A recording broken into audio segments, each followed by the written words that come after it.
Evening. कैसे आप सभी। चलिए, तो मैं विशाल सर अपने यूट्यूब चैनल में आप सभी को तहे दिल से स्वागत करता हूं। तो हर दिन की तरह आप लोग आज भी तैयार हो जाइए क्लास करने के लिए, वही नई उमंग, नई ऊर्जा और नई उत्साह के साथ। क्योंकि भाई परीक्षा नज़दीक है, 6 फरवरी से स्टार्ट है। तो चलिए, हम लोग ज़्यादा समय ना लेते हैं और हम लोग चलते हैं। आज का जो विषय है वो है भूगोल, जिसका पहला जो चैप्टर आपका है, जो पहला पार्ट है वो है संसाधन एवं विकास। तो संसाधन एवं विकास से जो प्रश्न, जो संभावित प्रश्न है, उन प्रश्नों को मैं आपके पास में लाया हूँ। उससे आप लोग एकदम बारीकी से एकदम देखेंगे, सुनेंगे और हो सके तो नोट्स कॉपी में उसे नोट कर लेंगे और उसे VVI लिख देंगे। वेरी वेरी इंपॉर्टेंट, बहुत ही महत्वपूर्ण प्रश्न मैं बता रहा हूँ आप लोग को। निश्चित है कि यदि आप इसे आप देखेंगे और इसे आप याद कर लेंगे तो आपका इस चैप्टर से जो प्रश्न जो पूछने वाले हैं वो एक भी नहीं छूटेगी, इतना विश्वास रखिए। तो चलिए, हम लोग स्टार्ट करते हैं। इस चैप्टर से जो ऑब्जेक्टिव प्रश्न जो बन रही है वो कौन कौन से हैं।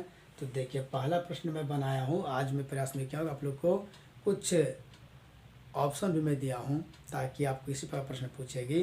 तो जैसे पहला प्रश्न है, निम्न में कौन सा प्राकृतिक संसाधन नहीं है। निम्न में कौन सा प्राकृतिक संसाधन नहीं है। तो आप याद रखें कि मैं बता दूं, आप ऑप्शन से आराम से पकड़ लें, लेकिन आपको पता रहे संसाधन को कितने वर्ग में बांटा गया है, वे कौन कौन से हैं। मैं बता दूं कि वह है मानव निर्मित और प्राकृतिक। याद रखेंगे। तो मानव निर्मित क्या होता है, वैसे संसाधन जिनका निर्माण मनुष्य ने स्वयं अपने हाथों से किया, मानव के द्वारा की गई निर्माण की संसाधन को मानव निर्मित संसाधन कहते हैं। और प्राकृतिक संसाधन वैसी संसाधन जिसका निर्माण ईश्वर के द्वारा की गई है। फॉर एग्जाम्पल यदि कहा जाए तो हो गई पृथ्वी, अर्थात मिट्टी की बात करें, जल की बात करें, हवा की बात करें, ये सभी का निर्माण क्या हमने किया है या आपने किए हैं, नहीं ना। इसका निर्माण किसके द्वारा की गई, ईश्वर के द्वारा, गॉड के द्वारा।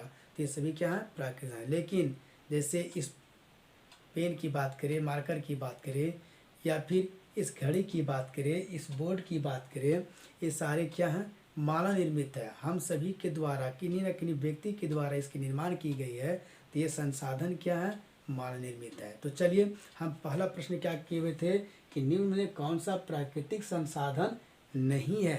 तो भूमि, उसके बाद जल, उसके बाद भवन, उसके बाद खनिज। भूमि का निर्माण क्या प्राकृतिक के द्वारा नहीं किया गया है। दूसरा, जल प्राकृतिक के द्वारा नहीं की गई है। तीसरा, भवन प्राकृतिक के द्वारा नहीं की गई है। चौथा, खनिज प्राकृतिक के द्वारा नहीं की गई है।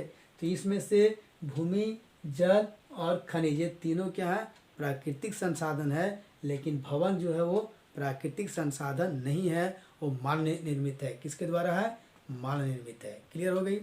ठीक वैसे ही क्या है, निम्न में से कौन सा एक संसाधन नवीकरणीय संसाधन है। तो इसमें आंसर क्या होगा, जैसे ऑप्शन दे, खनिज तेल, कोयला, गैस, ज्वारीय ऊर्जा। इसमें क्या होगा, ज्वारीय ऊर्जा। उसके बाद नेक्स्ट प्रश्न क्या है, लौह अयस्क किस प्रकार का संसाधन है। लौह अयस्क किस प्रकार का संसाधन है। तो ऑप्शन दिए, नवीकरणीय, प्रवाह, जैव या अनवीकरणीय। तो क्या होगा, अनवीकरणीय संसाधन है। नेक्स्ट प्रश्न क्या है, ज्वारीय ऊर्जा किस प्रकार का संसाधन है। तो पुनः पूर्ति योग्य, मानवकृत या अचक्रीय एवं अजैव क्या है। तो इसमें आंसर इसका जो क्या होगा, पुनः पूर्ति योग्य है। ज्वारीय ऊर्जा क्या है, पुनः पूर्ति योग्य संसाधन है, आप याद रखेंगे। नेक्स्ट, किस राज्य में काली मृदा पाई जाती है। किस राज्य में काली मृदा पाई जाती है। तो यहाँ पे आपका ऑप्शन दिया हुआ रहेगा, आपका जम्मू एवं कश्मीर में, गुजरात में, राजस्थान में या झारखंड में। तो होगा क्या, गुजरात में। उसके बाद काली मृदा की नाम से आई, तो एक और मुझे पड़ गई याद कि काली मृदा की एक और नाम से जाना जाता है, रेगड़ मृदा। आप याद रखेंगे, काली मृदा का दूसरा नाम क्या है, रेगड़ मृदा। यह हम प्रश्न नहीं बनाए, लेकिन आ गई मेरे दिमाग में तो आपको मैं बता दे रहा हूँ।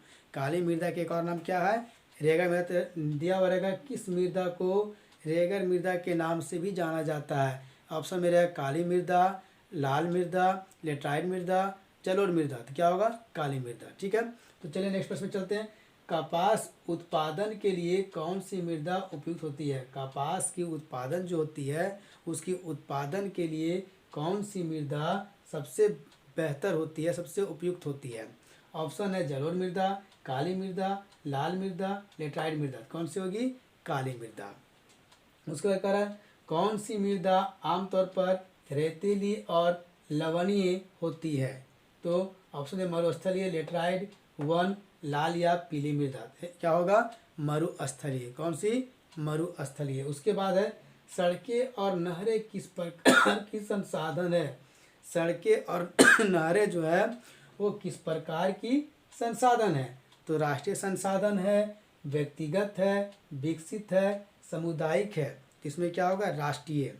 उसके बाद भारत के कुल क्षेत्रफल में कितने प्रतिशत क्षेत्र पर पठारी भाग है? भारत के कुल क्षेत्रफल में कितने प्रतिशत क्षेत्र पर पठारी भाग हैं? ठीक है, ऑप्शन दिया हुआ है 43%, उसके बाद है 27%, 30% या 40%। तो होगा 27%। उसके बाद प्रथम पृथ्वी सम्मेलन किस वर्ष किया गया? प्रथम पृथ्वी सम्मेलन का आयोजन किस वर्ष किया गया था? तो ऑप्शन दिया हुआ रहेगा 1990, 1991, 1992, 1993 वगैरह, कुछ भी दे सकता है। उसी में आपका एक ऑप्शन में आपका आंसर भी रहेगा। तो इसमें आपका आंसर क्या होगा? 1992 में। तो क्या बताया? प्रथम पृथ्वी सम्मेलन किस वर्ष किया गया था? तो 1992। उसके बाद नेक्स्ट प्रश्न है रियो डी जेनेरो पृथ्वी सम्मेलन आयोजित कहाँ किया गया था? रियो डी जेनेरो पृथ्वी सम्मेलन कहाँ आयोजित किया गया था? तो ब्राज़ील में। उसके बाद है बांगर प्रकार की मृदा में कंकर अधिक पाए जाते हैं। इसे मैं सीधा में बना दिया हूँ। प्रश्न है कि किस प्रकार की मृदा में कंकर अधिक पाए जाते हैं?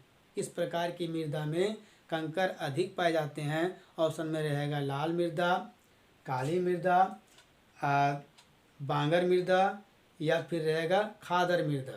तो आंसर क्या होगा? बांगर प्रकार की मृदा में। ठीक है, उसके बाद आपके बीच में मैं बताया था कि ऑब्जेक्टिव और सब्जेक्टिव दोनों प्रकार के प्रश्न मैं बता रहा हूँ कि जो आपके संभावित प्रश्न हैं जो प्रश्न जो पूछे जा सकते हैं। तो इस प्रकार का आपका ये ऑब्जेक्टिव में बताया। ऑब्जेक्टिव अब चलिए सब्जेक्टिव की ओर चलते हैं, है ना। तो चलिए मैं ज़्यादा नहीं, मैं 5 प्रश्न में बनाया हूँ। आप इसे ध्यान से केवल आप देखेंगे और समझेंगे और इसी प्रयास के नोट्स को पेपर नोट कर लेंगे और बार बार इसे आप रिवीजन करते रहेंगे। पहला प्रश्न आपका क्या है? 1960-61 से वनों के अंतर्गत क्षेत्र में महत्वपूर्ण वृद्धि न होने के क्या कारण है? बहुत ही महत्वपूर्ण प्रश्न है। इस प्रश्न को हमेशा पूछता ही रहा है। 1960-61 वाला जो है वो परीक्षा में पूछा ही है। उसके बाद दूसरा प्रश्न क्या बताएं कि पहाड़ी क्षेत्रों में मृदा अपरदन की रोकथाम के लिए क्या कदम उठाने चाहिए? पहाड़ी क्षेत्रों में मृदा अपरदन की रोकथाम के लिए क्या कदम उठाने चाहिए? तो मैं बता दूं कि पिछला बार की परीक्षा में जो है ये नहीं पूछा था, लेकिन पिछला बार इस बार एकदम कन्फर्म एकदम मान लीजिए एकदम 100% 2024 में आपका आ रहा है। ठीक है, इसे आप याद कर लीजिएगा। खाद अब एक आपका इसमें अंतर पूछ सकता है कि खादर और बांगर मृदा में अंतर स्पष्ट करें, में भी ये दे सकता है। ठीक है, इसे आप लोग देख लेंगे। चौथा प्रश्न बना है प्रौद्योगिक और आर्थिक विकास के कारण संसाधनों का अधिक उपयोग कैसे हुआ है? इसके द्वारा तो प्रौद्योगिक और आर्थिक विकास के कारण संसाधनों का अधिक उपयोग कैसे हुआ है? ठीक है, और अंतिम प्रश्न है, चूंकि आपका चैप्टर का नाम ही संसाधन है तो आपका प्रश्न में भी बना सकता है कि संसाधन से आप क्या समझते हैं। इसके अलावा एक चीज और मैं बता दूं कि आपका चैप्टर का नाम ही है संसाधन, तो ऐसे समेत आपका प्रश्न बनेगा। जैसे पहला जो आपका दिया रहा है कि संसाधन को मुख्य रूप से कितने वर्ग में बांटा गया है।